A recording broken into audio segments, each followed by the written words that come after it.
Hey guys, welcome back. Today we discuss Alec Baldwin. Alec Baldwin and armor Hannah Gutierrez-Reed will finally face criminal charges for the October 2021 shooting death of cinematographer Halyna Hutchins on the set of the film Rust. Baldwin and Gutierrez-Reed will each be facing 2 counts of involuntary manslaughter, 4th-degree felonies, with a sentencing range of up to 18 months in jail and a $5,000 fine. What distinguishes the 2 charges is that the second is expected to carry a firearm enhancement, which could mean even more jail time if convicted.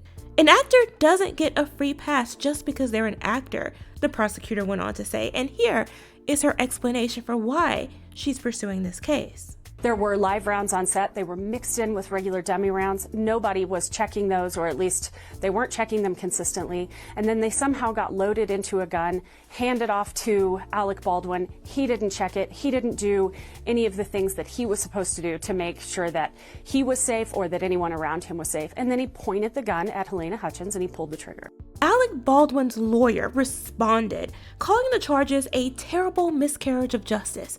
And the Screen Actors Guild is also rallying to his defense. Of course, that is what you would expect them to say. They defend Baldwin and they defend their so-called industry standards, which, by the way, failed Halyna Hutchins. What's interesting is that you also have people coming out of the woodworks on social media to defend this man, trying to shift the blame exclusively to the armorer and making excuses for why actors shouldn't be held responsible. However, as anyone who has ever held a firearm knows, when you choose to pick it up, you choose to be responsible for its use. This is pretty simple. And beyond that, Baldwin wasn't just an actor on set. He was a producer, an executive producer, and thus even more responsible for the safety conditions of that set, especially surrounding the use of weapons and the ammunition. There is a link in the description for a full breakdown of the affidavit that really started it all. I go into detail about the allegations about the set and the handling of weapons and ammo, and police interviews with those who were there. It is a must-see for anyone who would like to know more about what is really going on in this case and just how bad, how dangerous the situation on set seems to have been, which undoubtedly led officers and the prosecutor to conclude, as I did at the very beginning of all of this, that Baldwin should be facing charges for his role in Hutchins' death.